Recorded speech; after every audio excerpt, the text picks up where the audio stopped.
você não vai resolver. Não tô dizendo que você tem que esquecer, tá? Não tô dizendo que... Mas de dar exemplo, eu lembro de um moleque que ele devia ser uns 6, 7 anos mais velho que eu. E meu pai, ele era um dos caras mais respeitados, assim, na minha... Ninguém se metia com meu pai. Eu nunca levei problema com meu pai, tá? Porque meu pai me ensinou que o homem resolve os problemas dele sozinho. Então, por mais que meu pai fosse o maluco mais pica da minha região, sabe? O cara que brigou em todos os bares, o cara que todo mundo tinha como maluco, o cara que ninguém reclamava nada com ele. Porque meu pai eram dois, tá? Eu tinha um pai bêbado, eu tinha um pai sóbrio. Meu pai sóbrio era outro, mas o meu pai bêbado era esse aí, cara. Entendeu? Meu irmão, eu sabia, meu irmão, se tu fosse discutir com meu pai, passasse de um braço, tu ia tomar uma cabeçada. Tu podia ser a Madre Teresa de Calcutá, irmão. Se tu entrasse na zona de contato com meu pai, a porrada estancava. Meu pai não tinha essa. Eu lembro do meu pai dando um soco na cara de um polícia, cara, que ele quebrou 3 dentes do polícia. Ele bêbado, o polícia chegou no bar, foi tirar uma com ele.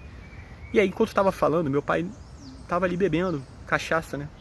Mas quando o cara tentou encostar no meu pai tinha uma canhota. Ele arrancou dente, o cara caiu de uma merda, entendeu? Meu pai era desses problemáticos. E assim, por mais que eu nunca levasse nenhum problema pro meu pai, isso meio que já era nítido, porque eu já tinha arrumado vários problemas na rua, tomado vários prejuízos, e eu nunca cheguei em casa contando história, porque ele tinha me ensinado que o homem tem que resolver seus problemas. Tipo, alguns limites nego não passava. Eu lembro quando eu morava na entrada de uma favela uma vez, só contando mais um cenário pra vocês entenderem. Eu jogava flipper, eu tinha pouco dinheiro, e uma das minhas diversões era jogar flipper. E aí eu, juntava um dinheirinho e ia jogar, e aquela ficha pra mim era tudo, né, cara? Só que não era um moleque que jogava muito, então eu jogava contra a máquina, eu não botava valendo contra os outros. E aí um moleque mais velho, eu fui pedir pra ele não jogar contra mim, porque eu já tava jogando, não tinha como tirar minha ficha. E ele, foda-se, caralho, tirou, me ganhou, aí eu fui reclamar, ele me deu um esculacho. E nesse dia eu tive uns 6, 7 anos. Talvez tenha sido a única vez que eu cheguei em casa chorando. Cheguei em casa, meu pai me viu chorando, caralho. Meu irmão, meu pai foi na porra do bar, meu irmão. Entrou lá, tocou o zaralho no bar. Pegou o moleque, subiu com o moleque pro morro. Foi na casa do moleque, deu esporro no pai do moleque. Meu pai era louco. E assim, meu pai, ele andava em todos os locais. E eu já perguntava isso pra ele, porque meu pai falava assim, meu pai falava com autoridade e falava com vagabundo. E eu falava assim, ele falava assim, moleque, aprende uma coisa, respeite todo mundo. Se você não faltar o respeito com ninguém, não for cuzão, ninguém vai te respeitar. Meu pai tinha cabelo grande, quando todo mundo falava que cabelo grande era parada de viado, e ninguém tirava uma com meu pai. São coisas do meu pai, pra vocês entenderem essa dualidade de...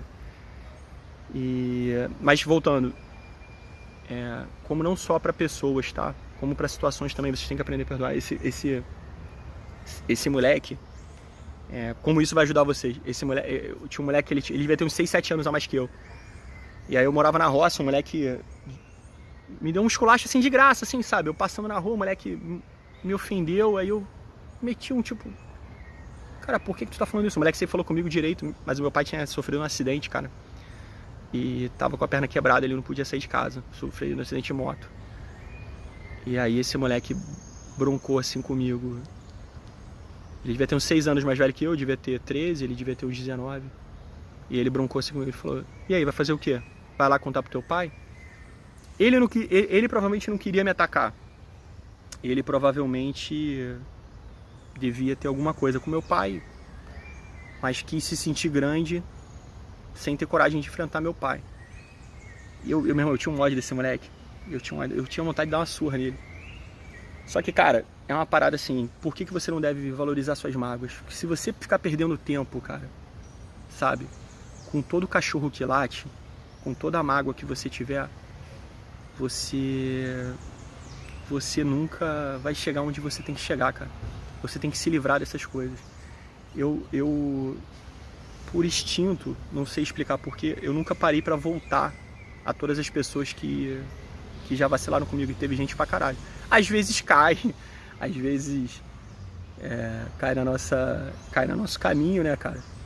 E aí a gente acaba passando, mas a coisa revisita, né? Mas eu nunca voltei pra buscar, E, cara, isso é muito importante, porque dá exemplo. Você vai guardar mágoa, talvez, da tua cidade, de pessoas que te... E aí você vai deixar um potencial teu de dominar o mundo, sabe? De ter uma família foda, de ter um emprego foda, porque você vai querer ficar provando para aquelas pessoas que te desprezaram um dia, que você é forte, que você pode. Meu irmão, se as pessoas foram covardes com você, então a gente vai falar de 2 tipos de mágoa, tá? Dessa mágoa de ressentimento e depois da mágoa mais complexa. Se você ficar voltando para revisitar as pessoas que foram covardes, que já são por natureza fracas, você vai ser fraco, você não vai desenvolver, cara. Você tem que crescer, você tem que correr atrás, você tem um potencial, irmão. Você tem um propósito, você talvez não está definido ainda, mas, irmão, tu tem uma centelha de Deus dentro de você, irmão. Sabe, Deus quando fez a gente fez imagem e semelhança. Meu irmão, o que é a imagem e semelhança de um ser infinito? É infinito também. Não existe meio infinito, não existe um décimo de infinito. Infinito é infinito. Então, tu vai ver pessoas que mudaram o mundo por sua determinação.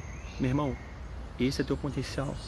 Só que você não vai conseguir fazer isso se você voltar para atacar pedra em todo cachorro que latiu. Tu não tem tempo para isso, irmão. As coisas vão passar e você vai olhar para trás e essas pessoas vão estar muito menores que você. Então não perde tempo com isso.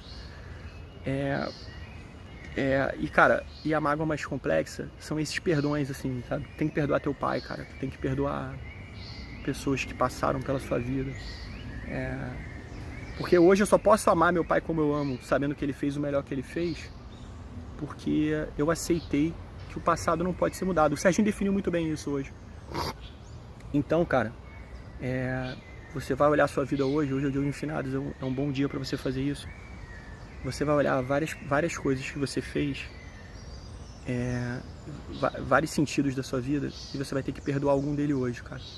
Então liga para um parente, alguns, cara. Eu não vou falar que a gente consegue perdoar tudo, mas saiba que teu potencial não está sendo totalmente alcançado porque você está abraçado com algumas mágoas que você não perdoou, com algumas tentativas de mudar um passado que não muda mais, cara. O que já está feito, entendeu? Não aceita que aquilo ali não vai mudar e traça daqui para frente. Não fica revisitando, irmão. Não fica revisitando.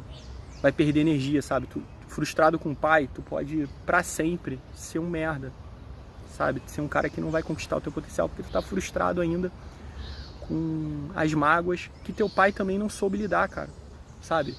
Teu pai fez o melhor que pôde, tu não sabe como é que foi o tratamento dele com o pai dele, sabe? Tu não sabe como é que é a inteligência, não sei se tu sabe, mas provavelmente tu não vai saber precisar a inteligência emocional que construiu ele, sabe? Você não tá tendo inteligência emocional agora, mas também, então tu não pode cobrar do cara que também não teve. Tu tem que romper essa corrente, irmão, sabe? Essa corrente de mágoa, ela te arrasta, entendeu, cara? Ela tira teu potencial, ela tira teu poder. Tu fadiga mais rápido, tu se desgasta mais rápido, sabe? Teus propósitos vão ficar menores. Então é isso, senhores. Tirem o dia de hoje para refletir, perdoem, sabe? Eu vejo muito isso na família de policial, cara. Às vezes a família não perdoa o cara ter morrido em combate. Mas a gente, quando tá lá no combate, cara, a gente tá ali pelos nossos irmãos, cara, e a gente acredita muito. Talvez não na guerra, cara, sabe? Que nem nego, filha da puta, ele fica tentando desmerecer, dizendo que essa guerra não vale nada. Meu irmão, a gente tá ali porque tem um irmão nosso ali, pô. Eu entrei num beco com você, irmão. A gente só sai junto ou sai morto. E esse valor, cara, a gente cultua com muita firmeza.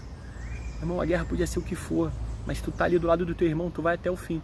E aí, cara, a gente acaba não contabilizando a família, sabe? Se a gente ficar pensando na família ali, a gente vai entrar em medo a gente vai abandonar nossos valores. Então, cara, aceita que a gente fez ali, pode não ter sido as escolhas que vocês queriam como parente, pode não ter sido as melhores escolhas da nossa vida, mas a gente fez, meu irmão. Fez com tesão, entendeu? A gente fez e a gente se orgulha de ter lutado, de estar lutando, entendeu? Então assim, perdoa, cara. Perdoa aí teu irmão que morreu em combate, que você não perdoa dele ter ido cedo demais, dele ter entrado numa guerra que você não concorda. Todo mundo tá tentando fazer o melhor que pode. E quando você encontra valores nesse caminho, você faz com muito mais força. É isso, senhores. Tirem os pesos dos senhores. Aproveitem hoje para dar o braço a torcer. Quebrem a corrente que está amarrando os senhores. Os senhores têm o potencial de mudar o mundo. A gente vai tentando, certo? Cada um faz o melhor que pode.